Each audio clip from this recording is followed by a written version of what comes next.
Ndago, Singida, na hii walikuwa wanaipigia kelele sana mwanzoni. Ndago, Singida, Chadema wamefanya mkutano. Kuna polisi kuanzia mkutano unaanza mpaka mkutano unaisha. Wakati polisi wapo, watu wameletwa pale kwa magari, kwa Costa, kutoka Mungu anajua wametolewa wapi. Wamerusha mawe, wanapiga mawe. Polisi wapo, lakini hakuna polisi aliyechukua hatua hata mmoja. Mkutano umevunjwa mara 2 kwa mawe ya hawa wahuni walioletwa na magari kutoka nje ya Ndago. Lakini baadaye kikundi kikubwa zaidi cha askari wa FFU kikaja. Mkutano ukaendelea, ukamalizika vema. Waliokwenda kufanya mkutano, viongozi wa Chadema, wakaondoka kabisa kwenye eneo la mkutano. Huku nyuma wamewaacha polisi. Mtu ameuawa baada ya mkutano ulioshambuliwa mara 2 mbele ya askari ambao hakuchukua hatua yoyote umekamilika. Huku nyuma mtu ameuawa.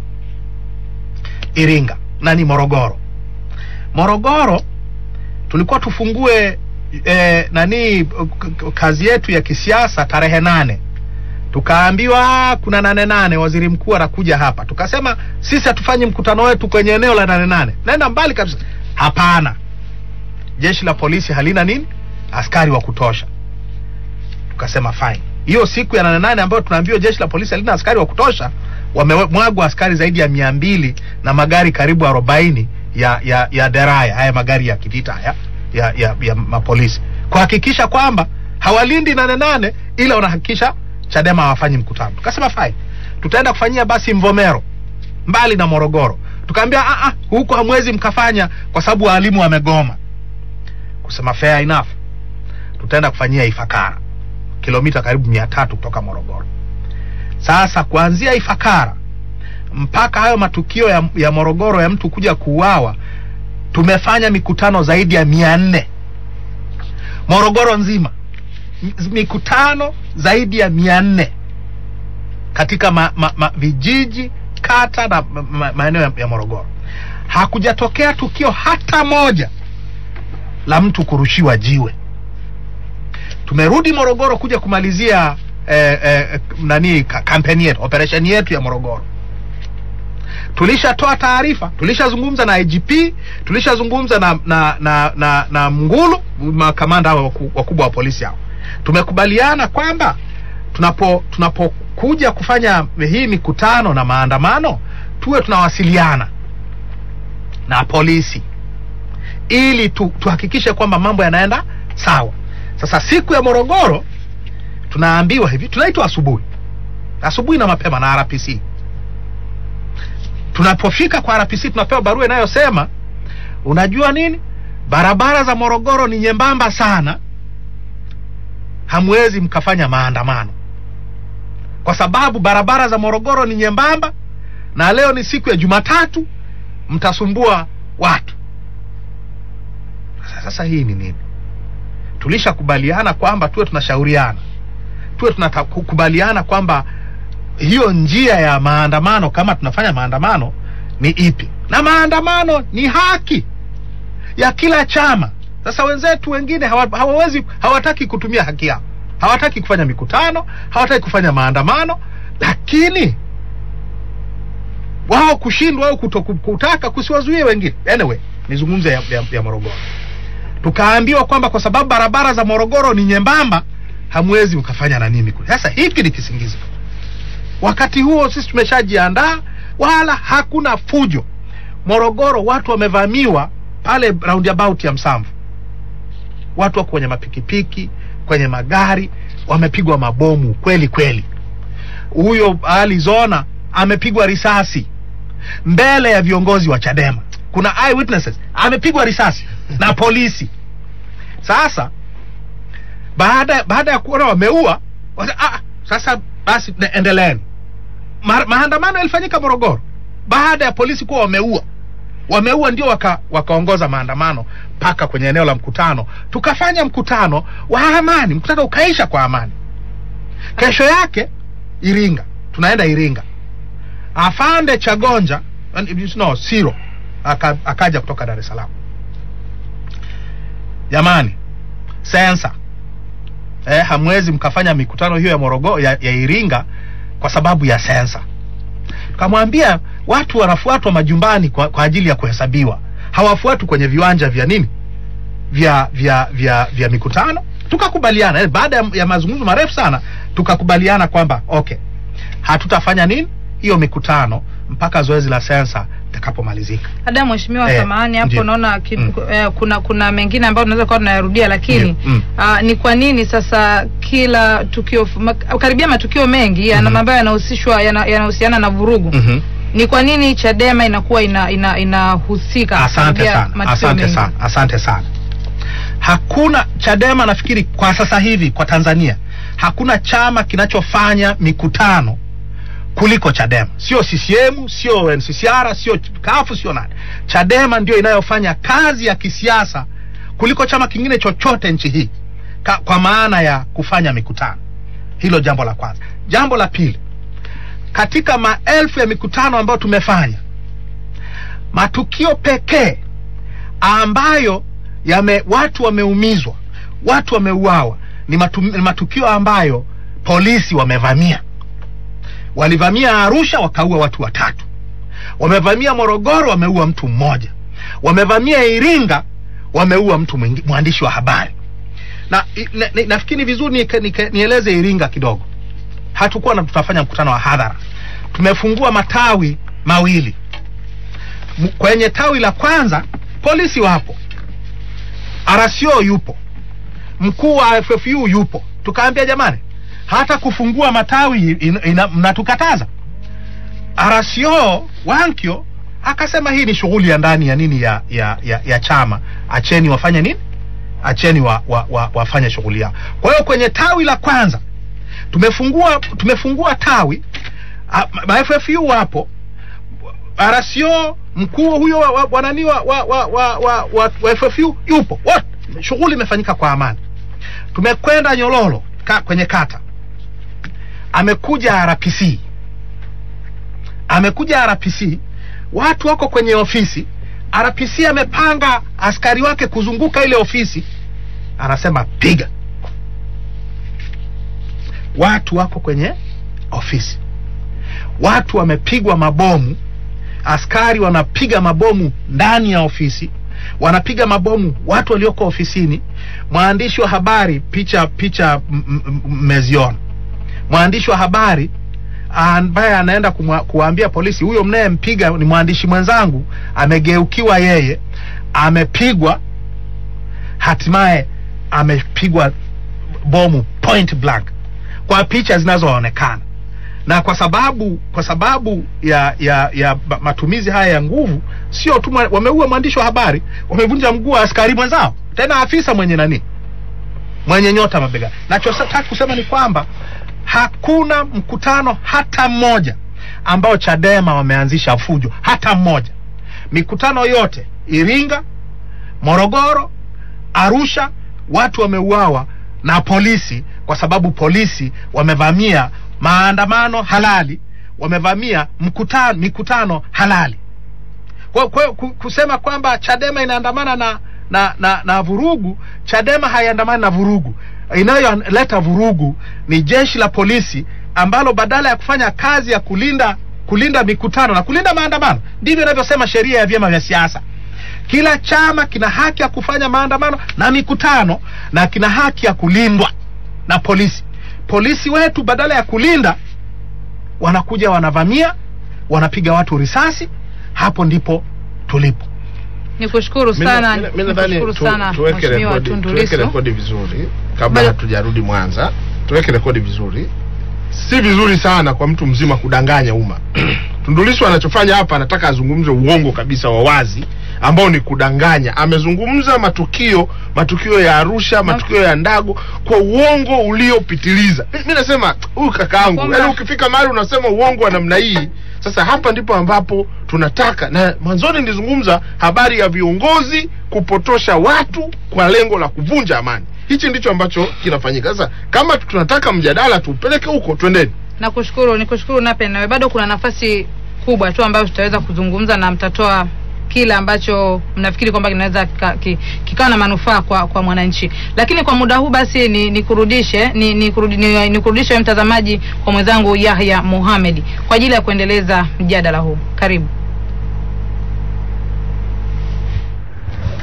Asante sana Joyce Mwakalinga, na sina shaka ni rejea tena hapo kwa dakika walau 3-4 hivi ili niweze kumpa ndugu yangu Nape. Kutokana na hilo turejee hapo ili aweze kupata nafasi ya kulizungumza kwa upana na kuweza kuonyesha mapungufu ama matatizo ambayo kaya baini katika maelezo ya awali ya Mheshimiwa Tundu Lissu. Karibu Mheshimiwa Nape.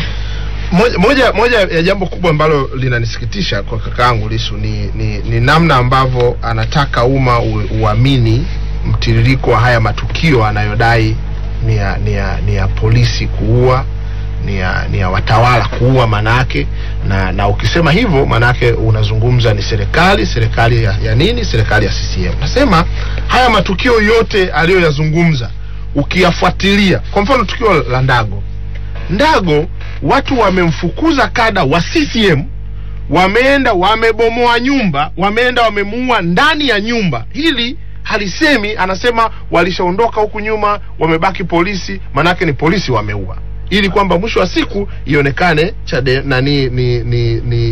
ni CCM na serikali yake ndio wameua na wamemuua kada wao. Nasema huu uongo ni mkubwa. Yaliyotokea Igunga kada wetu sisi kamwagiwa tindikali, mpaka leo ukimwangalia sio yule aliyekuwa. Lakini hili hawataki kulisema, wanaona tu yako mambo ambayo polisi wanafanya, serikali inafanya. Arusha watu wanaandamana tu kituo cha polisi na wanapiga kelele, tunakwenda kuvunja, kutoa watu wetu ndani. Haya Lissu hataki kusema, anasema watu walikuwa wanaandamana kwa amani. Nasema ndio maana siku moja niliwahi kuuliza, hivi kwa nini inapotokea haya mambo wanaoumia, wanaoathirika, wanaokufa ni vijana wasiokuwa na hatia? Hawa viongozi wanaoongoza haya maandamano wako wapi? Tukifika hapa tunaanza kudanganya wazi, kuambia umma uongo wa wazi mchana peupe. Tunasema hapa ndipo ambapo tunatengeneza mazingira ya kutoaminiana. Na nataka niseme Chadema wanadhani, na ndicho ambacho wanakiamini, kwamba vurugu zikitokea, amani ikivurugika ndio mtaji wa kisiasa. Lakini nasema ni dhambi kupita dhambi zote kutengeneza umaarufu wa kisiasa kwa kumwaga damu za watu. Kwamba wewe unataka upate umaarufu kwa sababu kuna watu wanakufa, kuna watu wanapoteza maisha. Hawa sio kuku, hawa ni binadamu. Tukifika mahali and we are bold, tunakwenda kufanya shughuli zetu, watu wanakufa, we are bold kwamba tunakwenda vizuri. Halafu leo tunakuja na uongo wa wazi kabisa kwamba ni kwa sababu Chadema yanatokea matukio kwa sababu wao wanafanya shughuli za kisiasa kuliko chama kingine chochote. Si kweli. Kwa sababu tu mnaondoka na ofisi nzima, na ni kwa sababu ya umasikini wa chama chenyewe, hakina viongozi, inabidi ofisi nzima iondoke ikafanye shughuli kule, then you think watu wengine hawafanyi. Kufanya shughuli za kisiasa haimaanishi shughuli zenu lazima ziambatane na fujo ndio muonekane mnafanya shughuli za kisiasa. Leo CCM inaendelea mkutano nchi nzima, ndani ya chama, nje ya chama. Leo ukisema eti mnaandamwa kwa sababu mnafanya shughuli kubwa za kisiasa, shughuli zipi? Za kuhamasisha fujo, za kuhamasisha vurugu, za kutotii sheria. Katiba hii mnaitumia kwamba imetupa uhuru wa kuanzisha vyama vyetu. Katiba hii mnasema haina maana. Katiba hii inakupa haki, lakini katiba hii inakupa wajibu. Ndio maana nikasema hivi, wajibu wenu wewe leo katibu mkuu wa chama, unaongoza kila operation, unaongoza watu wanakufa, hujisikii dhambi, hujisikii kuumia? Lazima ukae chini ujiulize kwa nini? Na ni kwa nini ni mimi tu? Vyama viko vingapi? Vyama viko sasa hivi vilivyopata usajili wa kudumu zaidi ya 19. Mbona vingine haitokei? Hivi leo tunataka kusema kwamba kafu hawafanyi mikutano yao, NCCR hawafanyi mikutano yao, vyama vingine TLP na vyama vingine hawafanyi mikutano yao. Mbona akina Mrema wanafanya mikutano na watu hawafi? Tunasema hapana, ifike wakati tuwe na utamaduni. Leo ukiwa hodari wa kunyoshia kidole kuna kiongozi labda waziri nani imetokea tatizo kwenye wizara yake, basi kuwa hodari pia wa kujinyoshia kidole wewe kwamba kwa nini kila ninapofanya shughuli zangu, kwa nini ninapofanya shughuli za kisiasa yanatokea mauaji. Hizi ni damu za watu, hawa ni binadamu, sio kuku. Tukifika mahali tunataka sasa kupotosha kila kitu kila mahali. Na mimi pengine polisi na vile vyombo vinavyochunguza Lissu pengine anao ushahidi mzuri wa kutosha, ndio maana anakwenda wazi kabisa anasema walioua ni kina fulani. Sasa badala ya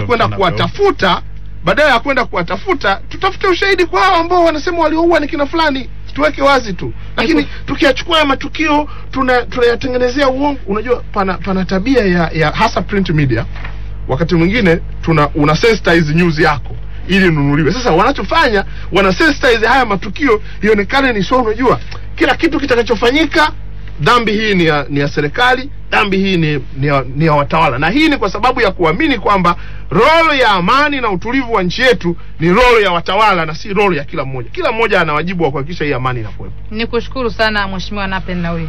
Kabla sijarejea kwako Juju Danda, Mheshimiwa Tundu Lissu, una kipi cha kuzungumza kwa haya? Kidogo sana. Kwanza nafurahi kwamba Nape amekiri kwamba sisi ni chama maskini, kwa sababu ni yeye ambaye amekuwa anasema wanapokea mabilioni kutoka nje ya Tanzania. Umaskini sio wa pesa, ni umaskini wa viongozi. Lile swali hilo likimbia, ni umaskini wa viongozi. Unaweza ukanivumilia tafadhali? Sasa usipotoshe. Hebu naomba unisikilize. Mheshimiwa Tundu Lissu, karibu tuendelee. Ni tumesema kwamba matukio yote ambayo yana mauaji ya sura ya kisiasa yote, nimesema Arusha Januari 5, Igunga Oktoba, Arumeru Mashariki Aprili, Morogoro mwezi uliopita, Iringa wiki iliyopita, matukio yote ambayo ni mauaji yenye sura ya kisiasa yaundiwe tume huru, sio kamati. Tulisema na huyu bwana Nchimbi hana uwezo wa kuunda tume, kesho yake sasa hiyo sio tume, hiyo ni kamati tu. Hatutaki hivi vikamati vya kirafiki. Unaweka marafiki zako na wapanga ili waje wakupe ripoti unayoitaka. Tumesema matukio yote haya ambayo yana sura ya kisiasa yaundiwe tume huru ya kimahakama ya kijaji. Mwenye uwezo wa kuunda tume ya aina hiyo ni rais wa nchi hii, ambaye mpaka sasa hivi hajatoa tamko lolote. Azifu haya mambo yanatokea Zambia au Zaire wapi. Yaundiwe tume ili ichunguze kwa undani chanzo cha yote haya ambayo yametokea, ukweli uanikwe wazi hadharani, ili mwenye kuadhibiwa aadhibiwe, mwenye kusafishwa asafishwe. Mpaka sasa hivi hakuna, na wenye uwezo wa kuunda serikali tume ya aina hii ni serikali. Wamekaa kimya, wanatuundia kamati ya kirafiki hii. Sasa haiwezekani. Sisi Chadema tunafanya mikutano yetu, tunavamiwa. Watu hawafi wenyewe, watu wanauawa na askari wenye silaha, wanauawa mchana kweupe mbele za watu. Haya matukio yashughulikiwe, na namna ya kuyashughulikia ni hiyo ambayo tumeisema. Sasa Nape ana haki ya kusema alichokisema, na mimi sitaki kumjibu kwamba nani ni muongo, lakini tunataka haya matukio yote. Kwa nini polisi wanavamia na kuua watu ambao hawafanyi fujo yoyote? Nimesema na naomba nirudie tena. Kwa Morogoro peke yake mwezi uliopita tumeambiwa tusifanye mkutano wetu tarehe 8 mwezi wa 8 kwa sababu ya 8/8. Tumekubali. Tukaomba tukafanyie Mvomero, tukakatazwa kwa sababu tunaambiwa mgomo wa walimu. Baada ya hapo tumefanya mikutano Morogoro nzima, mikutano zaidi ya 400. Polisi hawapo, hakuna tukio hata moja. Tunakuja kumalizia, tunavamiwa na askari, wanapiga mabomu, wanapiga mtu risasi. Baada ya kupiga mtu risasi ndio wanasema sasa mnaweza mkaandamana na kwenda kufanya mkutano wetu. Tumeenda kufanya mkutano, umeisha kwa amani, pamoja na kwamba wameshaua. Hakukutokea tukio la uvunjifu wa amani lolote kwenye mkutano tuliofanya Morogoro. Iringa tumefungua tawi la kwanza, polisi wamejaa, wanaongozwa na RCO. Kwenye kufungua tawi la pili amekuja RPC, tena watu wachache hawafiki hata 40 kwenye hiyo ofisi.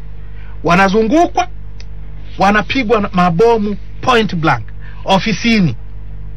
Sasa ukitaka kujua kwamba haya mauaji ni ya kisiasa na yamepangwa, jiulize nani ambaye amekamatwa na kufunguliwa mashtaka ya mauaji Iringa, Morogoro, Ndago, Igunga, Arumeru Mashariki.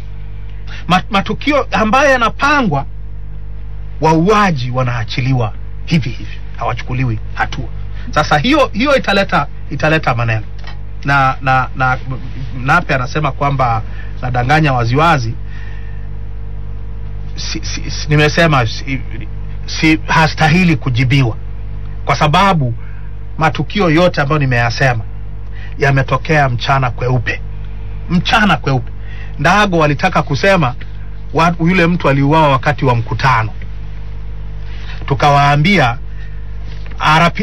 OCD wa Iramba alikuwepo wakati mkutano unaisha na viongozi wa Chadema wanaondoka.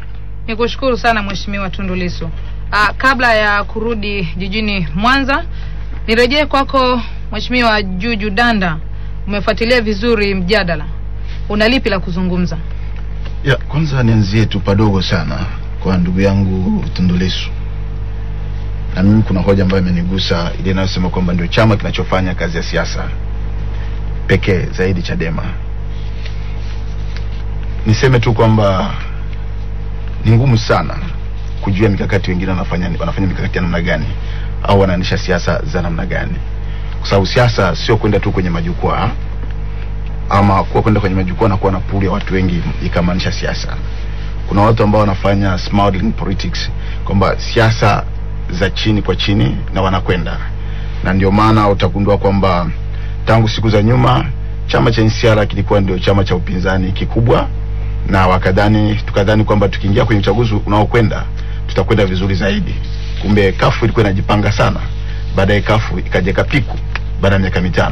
Sasa hivi tena kafu na wenyewe pengine na vyama vingine tuliona kwamba pengine ni kadhalika, na pia sasa hivi imekuja Chadema.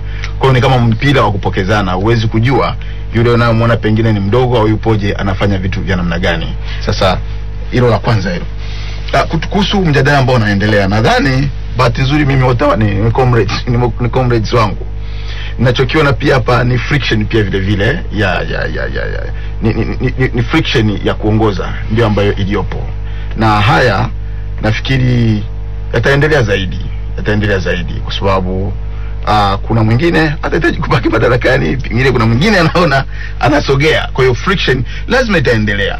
Na ndio maana mimi nijaribu kunukuu katiba mara ya kwanza nikanukuu katiba ibara ya 20 kifungu cha 2 na kifungu kidogo chile cha che, ambacho kinasema kwamba chama chochote ambacho kinakubali au kupigania matumizi ya nguvu au kupambana kama njia za kufikia malengo yake ya kisiasa, kwamba katiba inakataza chama chochote ambacho kinataka kufikia malengo yake kwa kupambana kwa kutumia nguvu au vinginevyo. Sasa mara nyingi ni uwazi kwamba panapotokea ile equilibrium pengine inapoanza kuelekea, lazima friction itakuwepo. Na wakati mwingine hapo ndi mahali ambapo utakuta kwamba atakukiuka taratibu na kadhalika, aidha kwa pande zote mbili huwa zinakuwepo. Na ndio maana mimi nitoa tahadhari kwamba ni vizuri sasa, ni kweli kwamba amani hii sote tunao wajibu wa kuweza kuilinda hii amani. Tunao wajibu, lakini wapo wanaosimamia ile amani, waisimamie. Lakini kubwa ambalo mimi naamini katika kuisimamia hii meza, hii amani ni meza ya mazungumzo. Peace talks ndio kitu cha msingi zaidi. Na baada ya hapo, kama kuna mambo ambayo yanashindikanika, ndio mtakuja sasa kwenye hatua kubwa ya kutamka yale mengine ambayo nasema kwamba si sahihi kuzungumza sasa hivi, kuzungumzia habari za kufuta chama na kadhalika na vitu kama hivyo, kwa sababu bado hatujashughulikia other outstanding solutions. Tutakuwa tunadili na symptoms tu. Nikushukuru sana Juju Danda. Naam, mtazamaji wa Star TV, mfuatilie vizuri mjadala. Mada hewani ni ipi misingi ya kudumisha amani nchini. Na muda huu basi nirudi kwa mwenzangu Yahya Mohamed kabla ya kukamilisha kipindi hiki. Karibu. Labda waongozaji wa matangazo haya tu niwaombe kama mtatupa nyongeza kama dakika 5 hivi, tutavuruga kidogo utaratibu wa matangazo ya asubuhi ya leo, lakini kuweza kutoa mwanya kuhitimisha vizuri. Lakini wale ambao pia mngependa kuchangia kupitia simu, tunaomba radhi sana kwamba tuweza kufanya hivyo kutokana na kwamba maswali yalikuwa ni mengi, lakini pia majadiliano yalivyokuwa pale Dar es Salaam haikuweza kuwa rahisi kukatisha na kuruhusu kupokea simu. Lakini wale ambao pia mmechangia kupitia mtandao wa Jamii Forum, kuna maswali kama 60 hivi, yote yanamuuliza Mheshimiwa Nape. Mengine yanafanana, mengine yamejirudia, mengine yameajibu katika mazungumzo yake, na mengine bado hakuyajibu, mengine ambaye amekiwa kimhusu binafsi. Nitamwomba tu Mheshimiwa Nape atakapokuwa kukamilisha mjadala huu, si vibaya kama atapata wasaa kuingia kule Jamii Forum na kuweza kuyajibu moja baada ya jingine, maana siasa nyingi za vijana kwa sasa zinafanyika kupitia mitandao hii ya kijamii. Kwa hiyo majibu hayo pia yatakuwa yanakidhi kiu na kuweza kutoa mwanga mzima wa ipi misingi ya amani ambayo serikali ya Chama cha Mapinduzi imekuwa ikisimamia. Tunaangaza katikati ya mjadala huu vyombo vya habari